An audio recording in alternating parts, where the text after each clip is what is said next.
We're doing a video right now. They're doing they have a lunar eclipse tonight.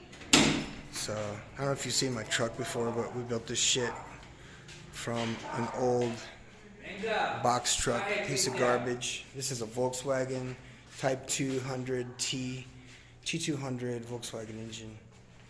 And then I built this platform, designed this shit, put in an air system. We're gonna put the air shocks in.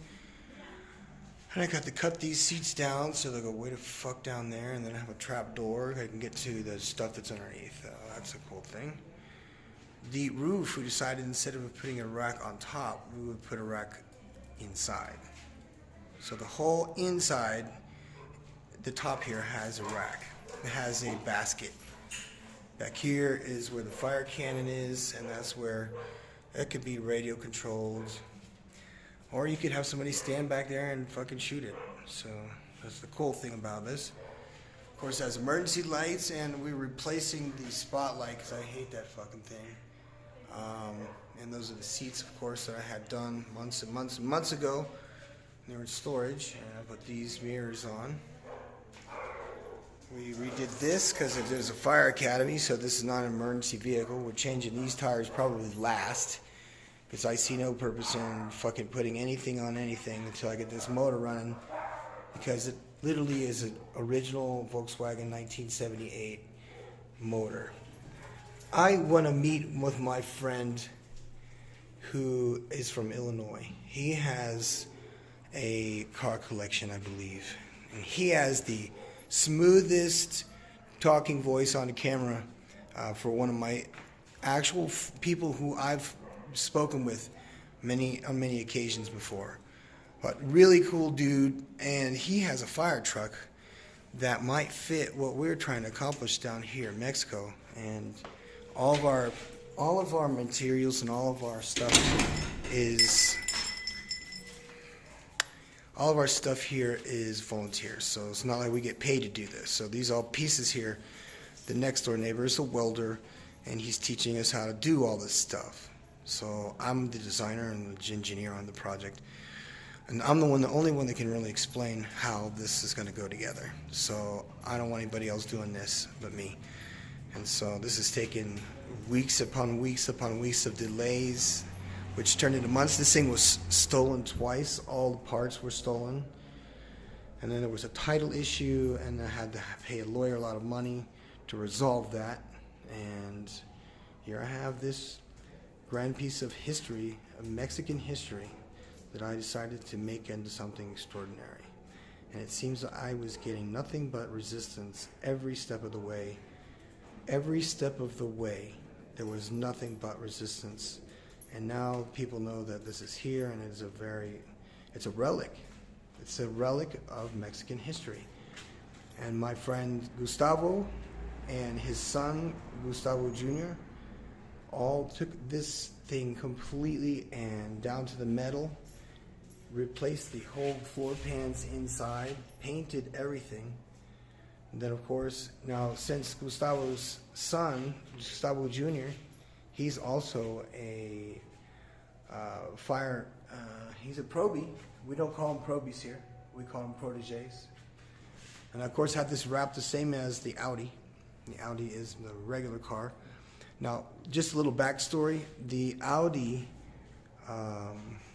is a private car, licensed as a private car. And due to whatever reason, I was not given the option of having Querétaro plates, because the vehicle was in Mexico City, and it was in the mechanic shop and the welder shop and the paint shop, and then the wrap shop, and then on a trailer sent here.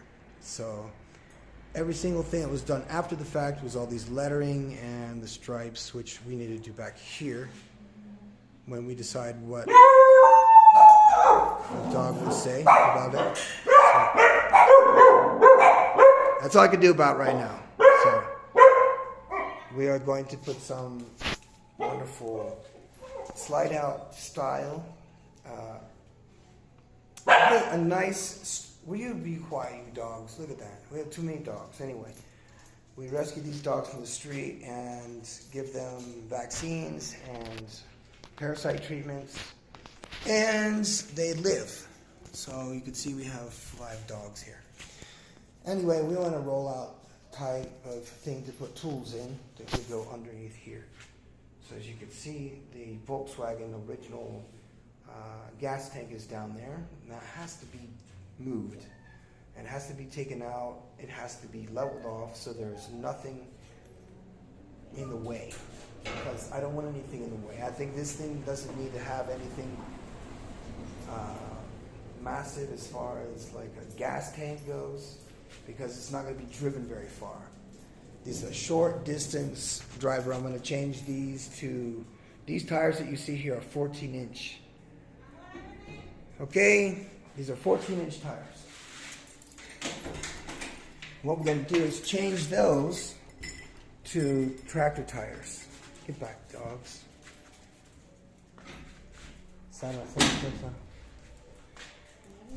So, that is what this thing is. And, the next thing is airbags. So, and if you don't know, this is a style of, these would be springs that you would have on a pickup truck from the 1970s. And these are probably not the original, which is fine because it has a leaf spring on it, which can hold up this weight for now because I have no intention of keeping them. I would prefer to do a Baja style coilovers. I would like to put in a 4-link suspension. I don't know how to do that. There's math geometry involved, which I really enjoy, as you can see. And this truck, I put a 3-inch block lift kit on it in the back. I know you can't see it, but there it is. And what happened is that shocks did not fit onto the tower, the shock tower up here. Well, that's fine because this is an off-road buggy, so it is what it is.